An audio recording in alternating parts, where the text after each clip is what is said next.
Hello, I'm Adam Eliason, and I want to speak on behalf of that we all been cut 10%, so if he can raise the 10% and help keep our programs open, that'll be good.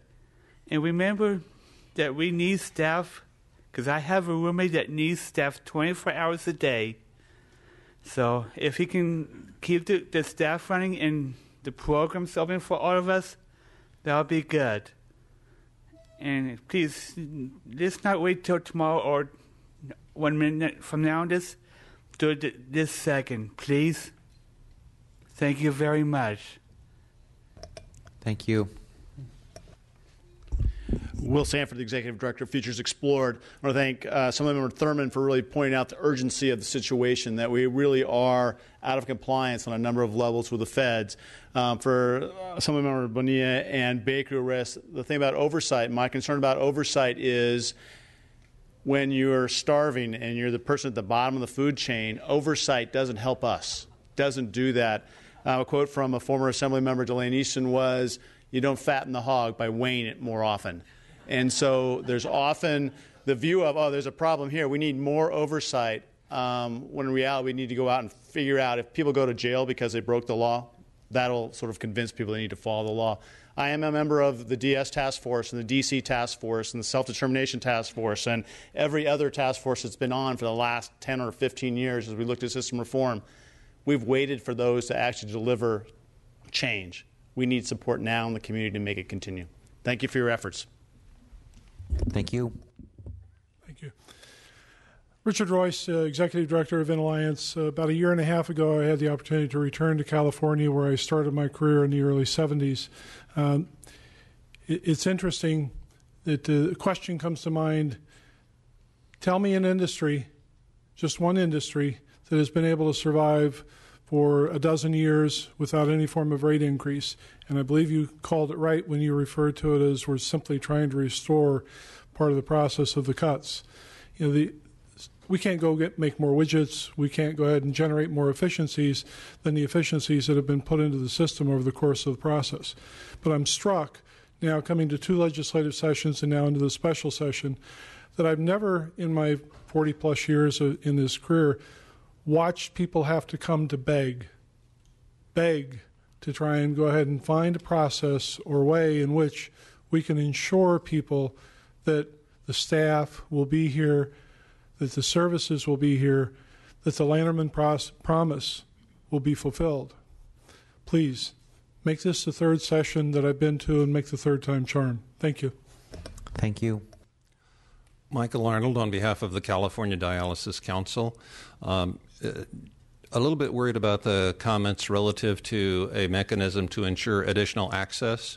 All dialysis patients that are on Medi-Cal are being taken by dialysis clinics, even though they need treatment 3 times a week for 3 hours per treatment.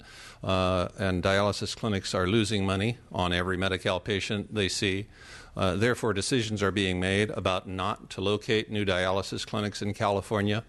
And even though we have a burgeoning population of dialysis patients, so I would just hope that in considering the restoration of the 10% provider payment reduction, that we do that across the boards, so all of our providers receive the 10% rate restoration, including dialysis clinics. Thank you very much. Thank you. See no further members of the public coming forward to make public comment. I want to open it up to members of the committee for any closing remarks. Assemblymember Bonilla.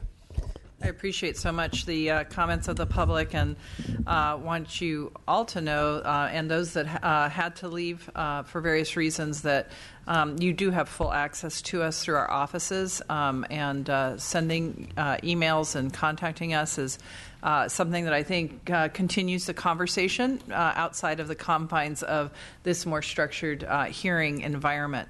I was struck by one of the number of the comments. I actually have the one quote from Colbert on my phone already. I'd seen that about what kind of a nation are we, when we don't care for those in need.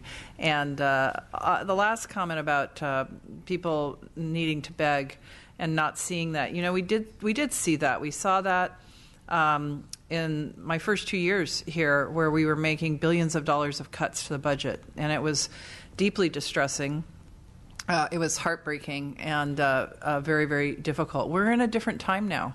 We actually have an opportunity to now bring correction. And those hearings were desperate.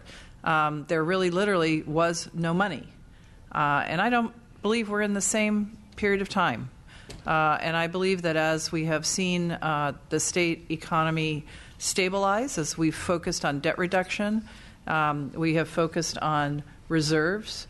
We have focused on education, other very important topics that we must do as part of our mandate here as legislators of this state.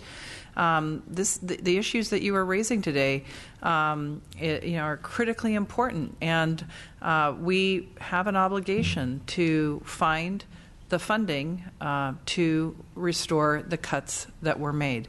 The numbers seem to only be growing, and I think the danger that we face here is, and we've said this about our child care system, we've said it about our education system, if you allow your infrastructure to become too fragile, the costs actually increase to keep it going or to ever hope to rebuild it. And I think we've reached that point of complete fragility where you're losing people who are qualified, who are working in the field, who have a passion to provide these services. And it's very, very critical that we understand the uniqueness of our workforce, particularly I'm talking about in the developmentally disabled world, that this is something that we can't allow to go on year after year. And so I know it's a very frustrating process to come and sit in these hearings to say, what are you going to do? And I do believe, though, that certainly as we're sitting here, our hope is that we're going to be able to communicate this to our colleagues, how very important it is. But we will need to continue to have your advocacy as well as we try to find a solution to this funding question. Thank you so much for being here today. Thank you, Assemblymember Bonilla. Assemblymember Thurmond. Thank you, Mr. Chair. I want to thank all the colleagues on this committee and all the presenters. I especially want to thank all who spoke in public comment. We hear you about the urgency. I don't think you could make it any more clear than you have, and you should not have to beg. This is a system that the state of California has created, and this is a system that, unlike many others, is 100% funded by the state of California. And so you made it perfectly clear that restoration is needed and support is needed to make up for all that has occurred. And, the one example that we probably didn't get in all of our briefings is that someone who is trying to get supported living generally only has SSI to work with and can't afford to live in a community with just SSI, can't afford to pay rent. And so there's so much support that is needed from the state, and I think you've made the case about urgency. I want to thank all of the folks who are in this room who yelled at me a few weeks ago to help me understand the urgency. It was frustrating. It was hard to hear. It was hard to hear it because I thought, well, I get your urgency. I worked in supported living, and I want to thank people like Krista who gave me the opportunity to do that.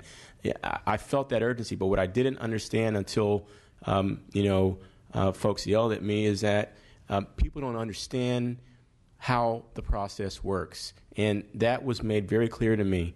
And, I'm a freshman, and this is my first time in an extraordinary session. I don't understand it all either. But I do know is that we do have an opportunity here.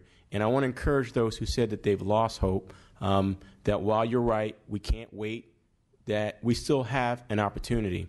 There were many who were disappointed by what wasn't in the state budget. But many of those folks who were disappointed did not get an opportunity to have a special session. Now, I'm not saying that that's enough. It's not. But what I do believe is that we've been given the rules about how this can end with a happy ending. We've simply been told if we can generate a new revenue vehicle that has enough money to pay for Medi-Cal and DDS needs, that it can happen. Now, that's complicated to me. I'm still trying to figure that out, too. But what I think we have to do now is figure out together how we deliver a new revenue stream, a tax, let's call it what it is, a tax that will generate enough revenue to pay for all of the things that many of you correctly stated the state of California should be paying for anyway. So, from my perspective, I don't want to go back, other than to say you're right, it's been too long to get to this point, but we do have an opportunity. We do have an opportunity for hope. We do have an opportunity to move swiftly. I believe that all of my colleagues here want to do that. The governor is clearly a huge part of that conversation as well, but all of you in this room are too. Help us figure out what that tax is. Help us get to the number of votes that we need to get it done so that we can do exactly what you've said, make this happen today and not tomorrow. Thank you. Assemblymember Garcia. Chairman Bonta, thank you for the opportunity to say a few words. This morning, sitting here and listening to the panelists has been very, very productive for me, but more so hearing from everyone during public comments. There's no question about the urgency, and the one report from the LOA's office regarding the various tax options is really our starting point to begin finding a funding mechanism to address the issues that we heard today. I'm committed, as you've heard from the other members of this committee, to do something this year. And that's really how I'd like to just close my comments. And again, thank you, Chairman, and those of you who came from afar and from close to express the urgency of this matter. Thank you.